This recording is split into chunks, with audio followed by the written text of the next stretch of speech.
My son and his spouse extended an invitation for me to join them at their luxury apartment in San Francisco to mark my 67th year of life.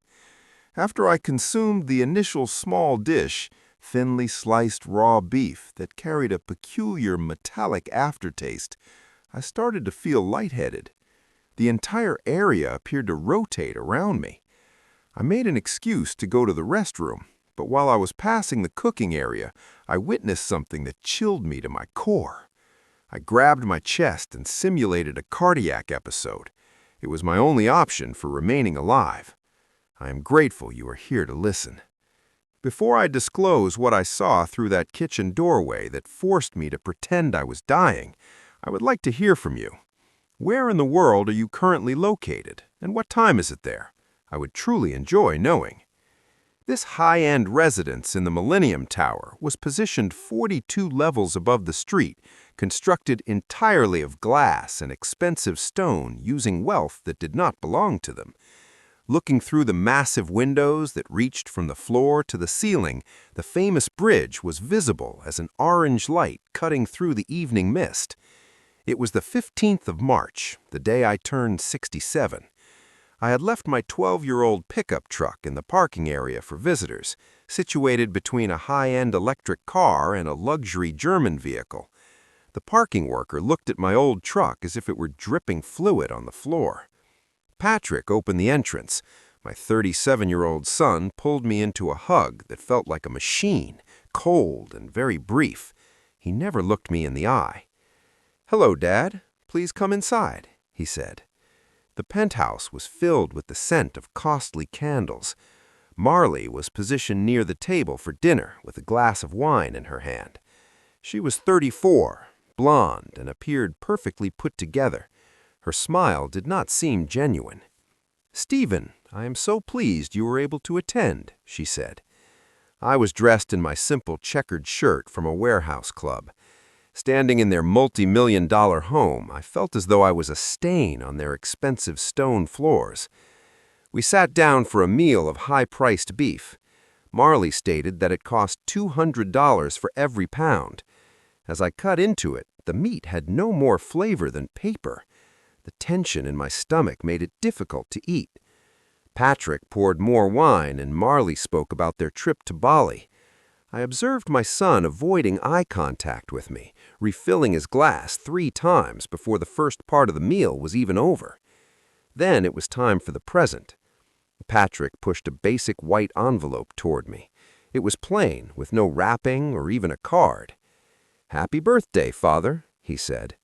I opened it to find a $75 card for a coffee chain made of green plastic. "Thank you," I started to say. "That is very—" Marley reached over and snatched it from my hand, holding it up against the light from the candles. "It is $75, Stephen," she said in a cold voice. "That is all we can manage this year, because unlike you, who lives in a house worth $2.8 million, we are completely buried in debt." Patrick's face turned bright red as he looked down at his plate. Marley continued, setting the card down as if it were evidence in a trial. She mentioned they were $480,000 in debt. Their credit cards were at their limits, and they had loans for renovations. She explained that a massive payment on the penthouse was coming due soon, and this gift card was all that remained after they paid their monthly bills. She was using the gift as a way to attack me. "We wanted to do more," she claimed, her voice sounding as if she was the one who had been hurt. "We wanted to take you somewhere special or get you something with meaning, but we are unable to do so because you refuse to assist us." I looked at Patrick, the son I had raised by myself after my wife Brianna passed away. I hoped he would say something and tell her she was wrong, but he just moved his wine around in silence. Marley stood up, her shoes making a clicking sound on the floor. She spoke about my house in the Sunset District, saying it was worth $2.8 million because it was on a corner lot and near public transit. She claimed that builders were fighting over properties like that one. Leaning on the table, she told me to sell it and move into a small apartment for seniors. She insisted I didn't need 3 bedrooms and that they needed the money immediately, not in 10 years after I was gone. She was speaking as if I were already dead. "Patrick," I said in a quiet voice, "is this how you really feel?" He finally looked up at me. He had his mother's brown eyes, but there was no warmth in them, only a cold sense of calculation. "Dad, we're just saying it would be a big help," he replied. "They wanted me to give up the home where my wife's remains were buried, where Patrick learned to ride a bike, and where 30 years of memories lived, just so they could keep their penthouse." I gripped the edge of the table, my hands showing white knuckles against the wood. What they didn't know was that the man they saw as a broke retired technician actually owned 45% of a cybersecurity firm valued at $350 million. I had enough cash to buy their entire building, but I remained quiet. I suggested we just try to enjoy the dinner, and I picked up my fork.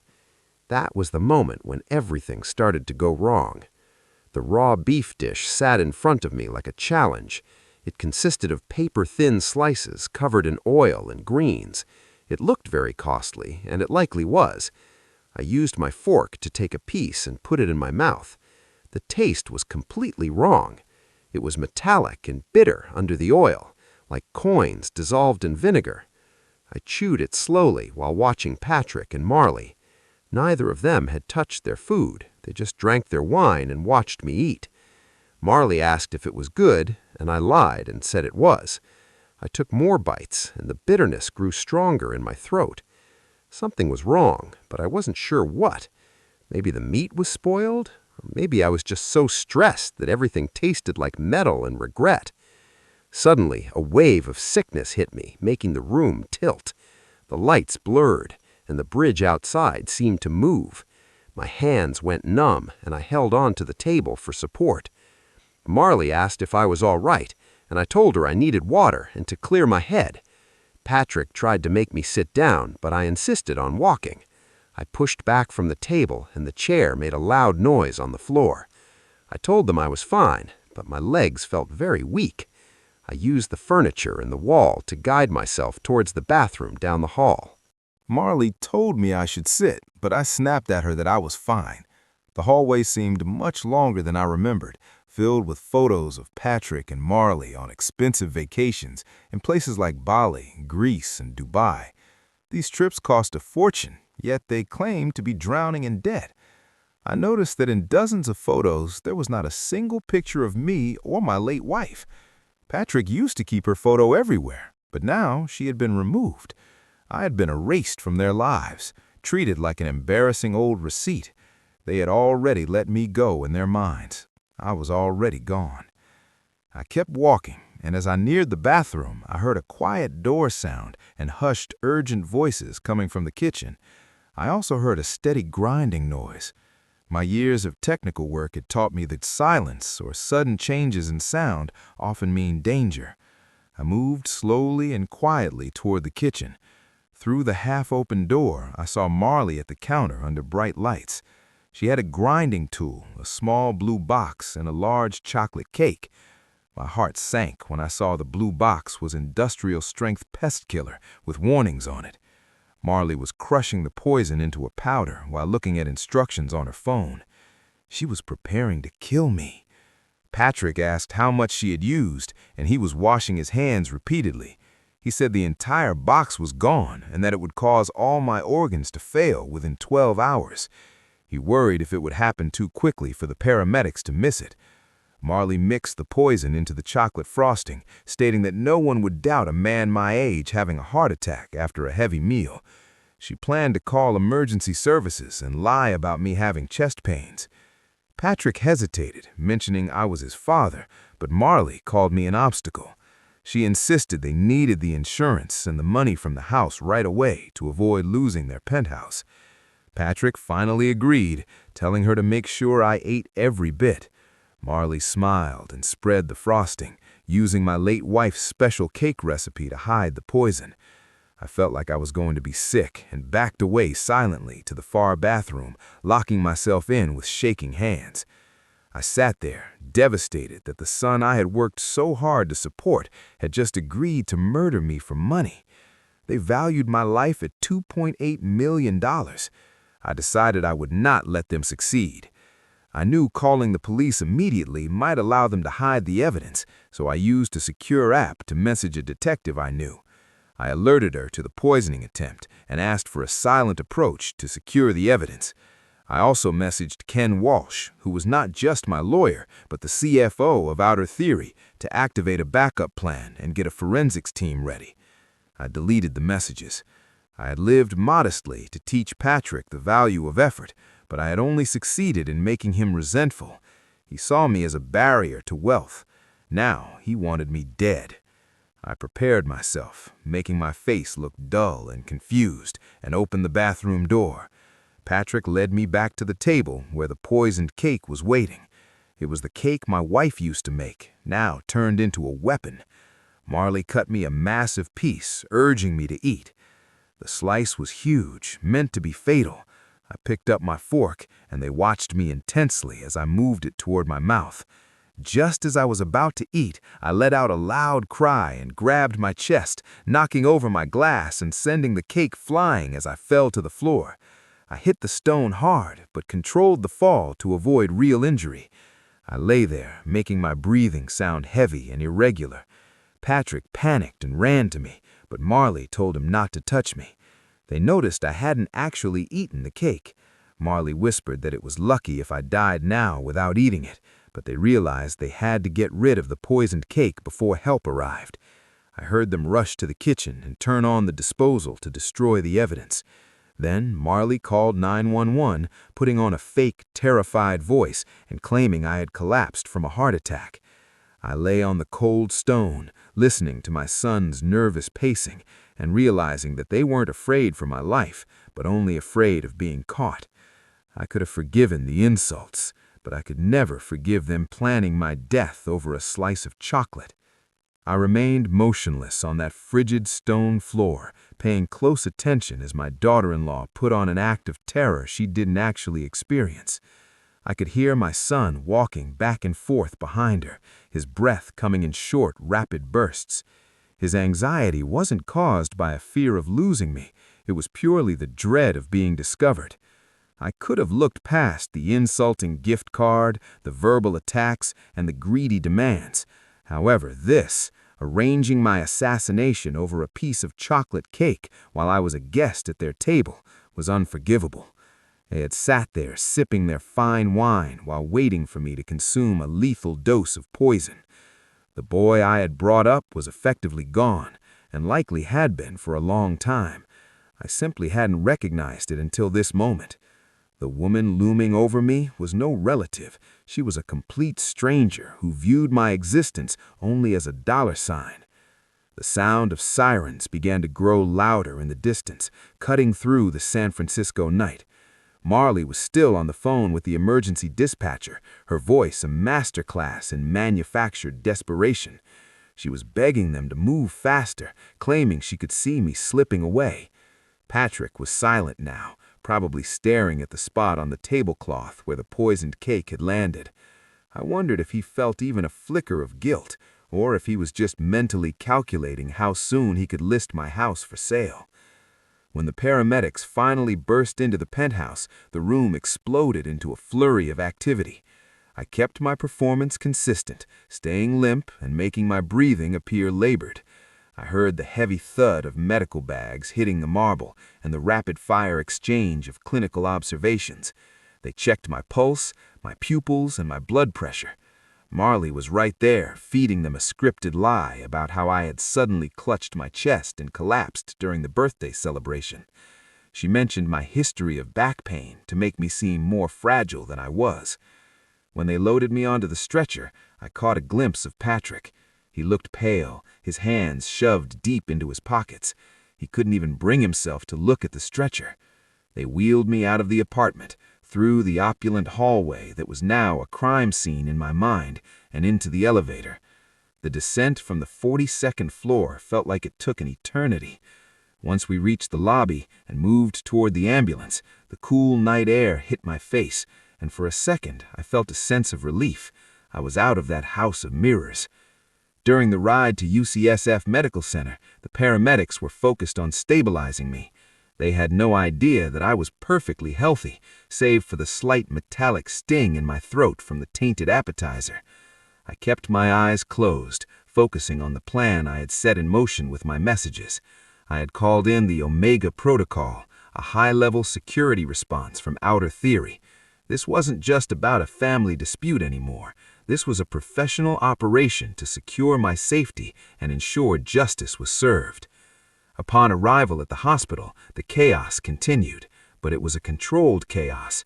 I was rushed into an examination room. This is where my preparation paid off.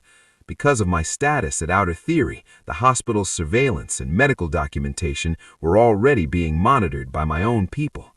Ken Walsh, our CFO, had ensured that a forensics team was ready to intercept any samples. When the doctors began their work, they found traces of the toxins from the beef carpaccio in my system, but because I hadn't eaten the cake, the levels weren't lethal. While the medical staff worked, Detective Christine Hayes arrived. I had known her for years. She was one of the few people who knew the true extent of my wealth and my role at Outer Theory.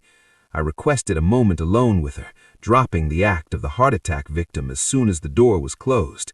Her expression was grim as I explained exactly what I had seen in the kitchen. I told her about the blue box of rat poison, the mortar and pestle, and the conversation I had overheard between my son and his wife. I explained that Patrick and Marley had already tried to destroy the evidence by using the garbage disposal, but I knew that modern forensic techniques could still find traces in the pipes. I also told her that I'd deliberately knocked the cake onto the floor, and there might be still particles on the rug or the table legs. Christine listened intently, her notebook filling with details. She promised that a specialized team would be sent to the Millennium Tower under the guise of a standard investigation to collect what they could. Meanwhile, back at the penthouse, Patrick and Marley likely thought they were in the clear. They had called 911, they had disposed of the bulk of the poison, and they had a witness, each other, to back up their story. They were probably already talking about the inheritance. They had no clue that their every move was being scrutinized. They didn't know that the broken-down HVAC guy was actually a titan of the security industry, with resources they couldn't even imagine. I spent the rest of the night in the hospital, not because I needed to, but because it was the safest place to be while the investigation unfolded. I watched the clock, thinking about the 35 years I had spent living a double life. I had wanted Patrick to be a man of character, someone who valued hard work over easy money. I had stayed in that small house in the Sunset District and driven that old Ford F-150 to set an example. I thought I was being a good father. Instead, I had created a monster of resentment. He didn't see the love. He only saw the missed opportunities for luxury. As the sun began to rise over the bay, Ken Walsh arrived at the hospital. He looked every bit the high-powered executive of Outer Theory, sharp and efficient. He brought news that the forensic team had indeed found traces of the poison in the kitchen's plumbing and on the dining room floor. The Omega Protocol was in full effect. We had the evidence, we had the motive, and we had the recordings from the penthouse's own high-end security system, which, ironically, used software developed by Outer Theory. My son had tried to kill me in a home protected by my own company. Ken asked me what I wanted to do next. I looked out the hospital window at the city I had helped secure for decades. The choice was clear. I wasn't just going to survive. I was going to ensure that Patrick and Marley understood the full weight of what they had done. They wanted my wealth. They were about to find out exactly how much power that wealth carried, but they wouldn't be the ones spending it. It was time for the final act of this birthday dinner. I remained motionless on that frigid stone floor, paying close attention as my daughter-in-law put on an act of terror she didn't actually experience. I could hear my son walking back and forth behind her, his breath coming in short, rapid bursts. His anxiety wasn't caused by a fear of losing me. It was purely the dread of being discovered. I could have looked past the insulting gift card, the verbal attacks, and the greedy demands. However, this, arranging my assassination over a piece of chocolate cake while I was a guest at their table, was unforgivable. They had sat there sipping their fine wine while waiting for me to consume a lethal dose of poison. The boy I had brought up was effectively gone, and likely had been for a long time. I simply hadn't recognized it until this moment. The woman looming over me was no relative. She was a complete stranger who viewed my existence only as a dollar sign. The sirens grew louder, eventually stopping right outside. The paramedics rushed into the room, their heavy boots thumping on the marble. I kept my body limp as they checked my vitals. Marley was right there, her voice high and trembling, telling them I had suddenly collapsed while we were celebrating. She was so convincing that if I hadn't seen her grinding that poison, I might have believed her myself.